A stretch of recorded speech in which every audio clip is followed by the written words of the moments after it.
Hey guys, welcome back to the Friday vlog where we discuss activity that goes on here with the BuzWeaver channel. That includes things like current events, headlines that are in the news, social media, technology, and items of interest that come up during the week that just allow us to have a little bit of a dialogue. And I do appreciate you guys interacting with me in the comments section. If you're new here to the channel, I'd like to welcome you guys here. And if you are a frequent visitor along with being new here to the channel, I would encourage both of you guys now to click on that watermark down there in the bottom right hand corner to subscribe, along with clicking that notification bell so you guys will know when the Friday vlogs are available, along with additional content that's here on the channel.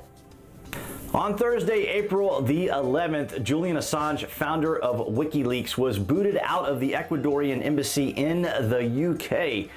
The president of Ecuador mentioned that Ecuador had fulfilled their obligation and that Assange was a growing menace and creating mischief and problems among those within the embassy. And of course, as he was being booted out, he was arrested by the British police on jumping bail. Believe it or not, of course, during that incident there for charges that he was being accused of there in Sweden. Of course, they were trying to extradite him out to Sweden to face assault charges. And of course, he has his own problems here with the United States as they are looking for extradition capability because of espionage charges and things that WikiLeaks was involved in. Of course, some of you are probably very familiar with them, starting back with Bradley Manning when he released that information about activities and events going on there in Iraq. Of course, Bradley Manning then transitioned and is now known as Chelsea Manning. However, it's important to note here that Julian Assange is considered a journalist. So it's kind of interesting the way the mainstream media and stuff is kind of treating him, because he's kind of a bit of a, you know, at one time he was a bit of a hero for certain party members, and then later on during the 2016 campaign, of course, you know that he leaked all of the Podesta emails, which Podesta was the campaign manager for Hillary Clinton, and of course then he suddenly became the enemy of the Democrats at that time. So he kind of had this ongoing issue with the United States, along with other people of interest in governments and stuff like that, because when you air out dirty laundry of countries, there's going to be a problem. Now, it's hard to say what's actually going to happen to Julian Assange. They're probably just going to, you know, probably lock him away and just kind of keep him quiet. So we'll have to keep an eye on it. Now, efforts were made, of course, by activists and special interests and stuff to kind of save Julian Assange, but unfortunately for Julian Assange, he kind of released information that I'm sure a lot of media agencies would have liked to have released themselves, but of course within that community of media and stuff, there are certain formalities and courtesies that are extended to them and to the governments, and of course these were things that Julian Assange did not have any particular scruples about, so he released rather important high-level, or what is obviously considered classified information, and so he is facing his own set of problems. But nonetheless, I will leave a link down in the public section below if you guys want to just kind of read up on what's been going on since last Thursday and you know, kind of see where he is at the moment. Also on Thursday, April 11th, everything seemed to have been breaking right there as we had wrapped up the Friday vlog, but I'm going to be moving through this story rather quickly. So all of the pertinent and more recent detail is going to be down in the published section. So basically what happened was that Avi Yemini and Sydney Watson, two Australians who are independent journalists, social media commentators, you know, just the general social media type activist type things. Now, the two of them are Australians, but they also have dual citizenships. Avi has dual citizenship with Israel, and of course he is an Australian. And then Sydney is an Australian who also has her American or U.S. citizenship. So what happened was they had arrived here on April 11th, Thursday morning, and they were detained by Border Patrol and then questioned by the FBI. Now, if you want to hear Sydney's story, I have that down in the public section below, because it's kind of a little different than Avi's story, because she wasn't particularly sure what was going on, and she wasn't exactly being told what was going on with Avi. So now we're going to shift to Avi, because this was kind of the crux of the story. So back in January, Avi was invited to do a segment with Jefferies from Comedy Central. And the conditions that Avi gave them was that he not be put alongside any white nationalist or radical right activist in the segment, as well as not taking any of his answers out of context and placed with other questions or just kind of mashed up to fit however Comedy Central wanted to do this. So essentially what happened was Avi had actually talked to Tommy Robinson, a person that we have talked about here on the channel quite often. So Tommy had suggested to him that he set up cameras while they recorded the interview, which is what Tommy did as well. So he did in plain sight. So this took place in Singapore because they were trying to work out the logistics. Avi was traveling, and I guess Jefferies was just doing his thing. But they ended up meeting in Singapore to conduct this interview. And it's very fortunate that Avi did take Tommy's advice and record the incident. Now, this is not going to be a shock to anybody who's already aware of these types of things, but of course the mainstream media manipulates their information, of course, for whatever purposes to drive a particular narrative. And the thing here is that during the interview, you can see where Comedy Central mismatched a lot of the questions and comments that Avi was saying and the questions that he was presented with, and even went so far as the commentator insulted Islam. So basically what you have here is an individual revealing what their real personal feelings are about the particular situations as it involves immigrants and Border Patrol and things, because that's essentially what it was. This was back in January. But when they set all this up, when it came to the presentation time, they kind of tried to center this around the Christchurch event, which it really had nothing to do with because this was recorded back in January.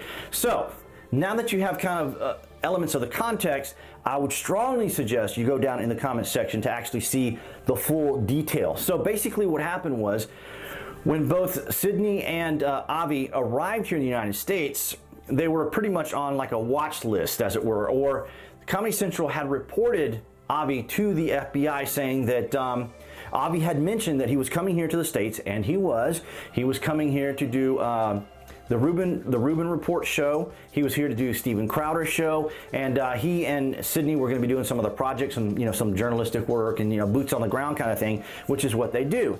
Now, unfortunately, of course, after all of this transpired, right?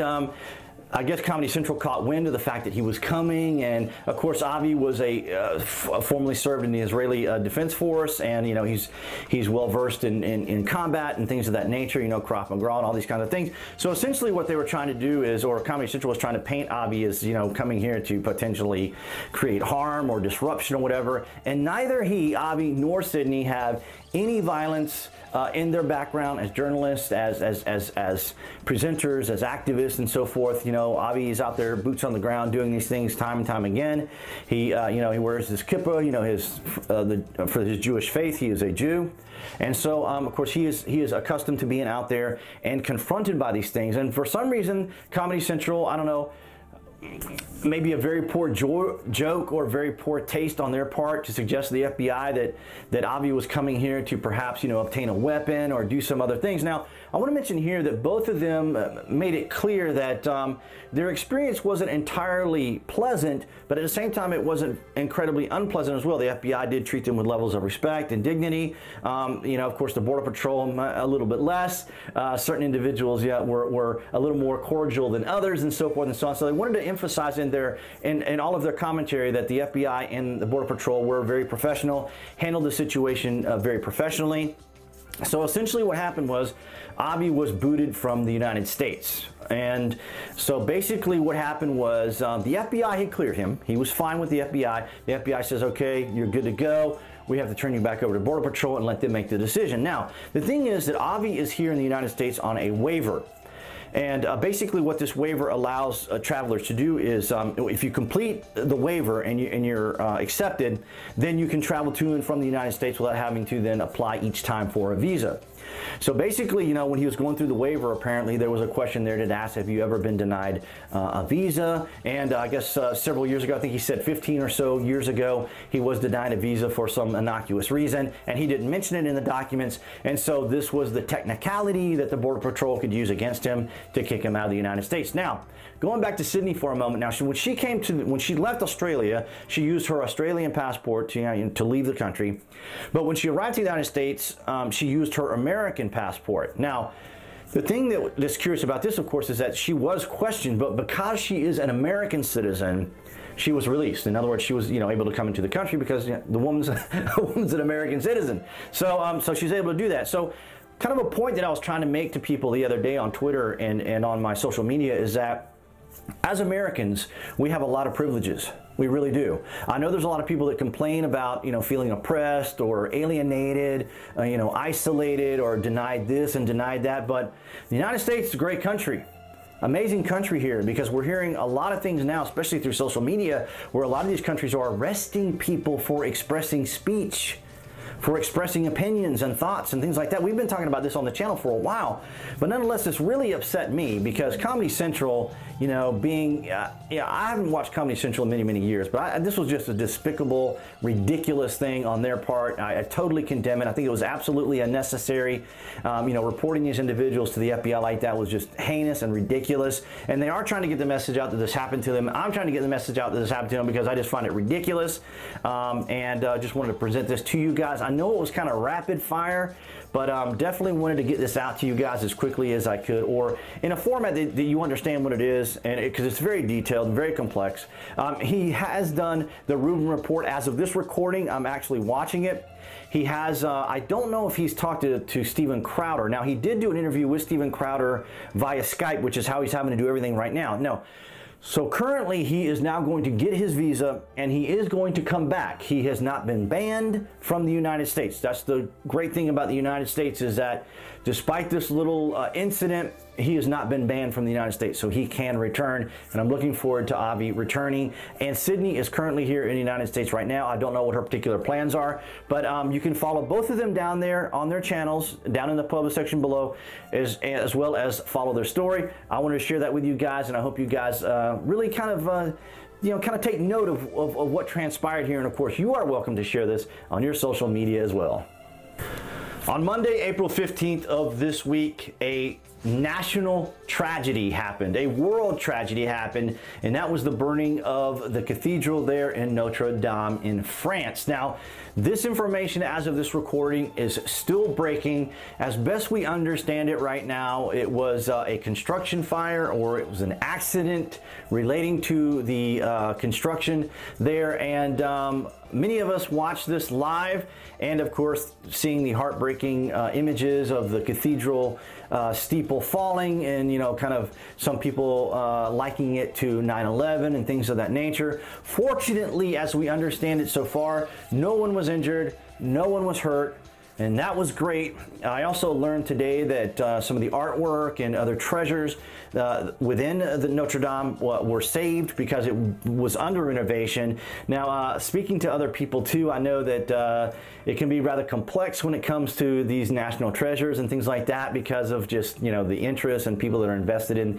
the types of the historical societies and people within that community. And the thing about it is that it's just amazing to think that this building is over 800 years old, and the coronations and the ceremonies and things that were celebrated in this cathedral is just extraordinary. And it's just kind of sad to see that this happened. And it happened during a time of heavy traffic on social media. So of course there's all the typical conspiracy theories and all these other things that are kind of devolving as it does on social media. But nonetheless, that was quite tragic. I wanted to at least briefly talk about it here on the Friday vlog. Maybe I'll have a little bit more information for you next week.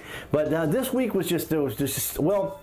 Actually, so much happened right after last Friday's vlog, and it just I just wanted to share kind of some of these stories with you, and then of course kind of outline this event that happened there in France, which to me, as someone who does appreciate history of that period, even going back to say like the Roman periods and things like that, but this in particular, an 800-year-old building that's so iconic, is so known throughout the world, burning down, is just kind of a sad event, and a reminder to us all that nothing really is forever. But fortunately, it looks like they have a lot of people that are going to be vested in trying to get this back together. But nonetheless, guys, I just wanted to share that particular story with you this week as well. All right, guys, so that's going to wrap it up for this Friday vlog. Thank you so much for the likes, shares, and comments. You guys are always welcome to share these videos with your friends on your own social media. And I'd like to take a moment and encourage you guys now to click on that watermark right there appearing on the screen to subscribe, along with hitting that notification bell so you guys will know when the Friday vlogs are available. Guys, I will see you next Friday.